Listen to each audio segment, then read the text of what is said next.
নমস্কার বন্ধুরা, প্রিয় ফুড কিচেনে তোমাদের সবাইকে স্বাগতম। আজ আমি রান্না করব চাপিলা মাছের তরকারি।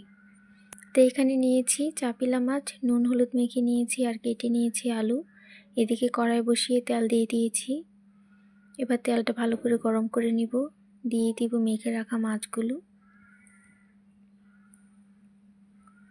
মাছগুলো কড়া করে ভেজে নিয়েছি, ভাজা হয়ে গেছে। এবার তুলে নিব।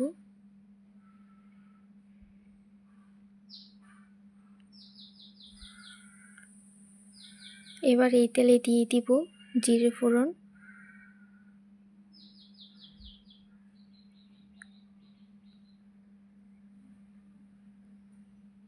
দিয়ে দিব কেটে রাখা আলুগুলো,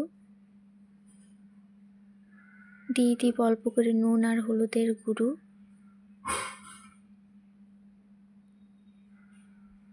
এবার আলুগুলো ভালো করে ভেজে নিব।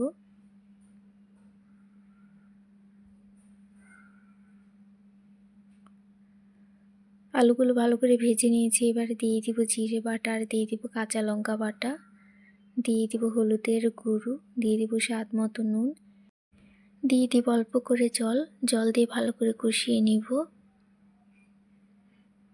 ভালো করে কষিয়ে নিয়েছি। এবারে দিয়ে দিব পরিমাণ মতো জল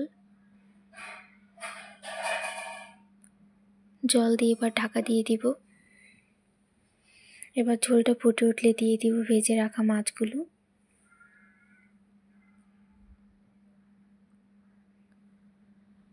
মাছগুলো দিয়ে আবার ঢাকা দিয়ে দিব। দেখো ঝোলটা শুকিয়ে গেছে, এবার নামিয়ে নিব। বন্ধুরা, ভিডিওটি ভালো লেগে থাকলে অবশ্যই চ্যানেলটি সাবস্ক্রাইব করে রাখবে আর লাইক কমেন্ট শেয়ার করতে ভুলবে না। এভাবে চাপিলা মাছে রান্না করে খেয়ে দেখবে, একদম স্বাদ লাগবে ইলিশ মাছের মতো, দারুণ লাগে খেতে।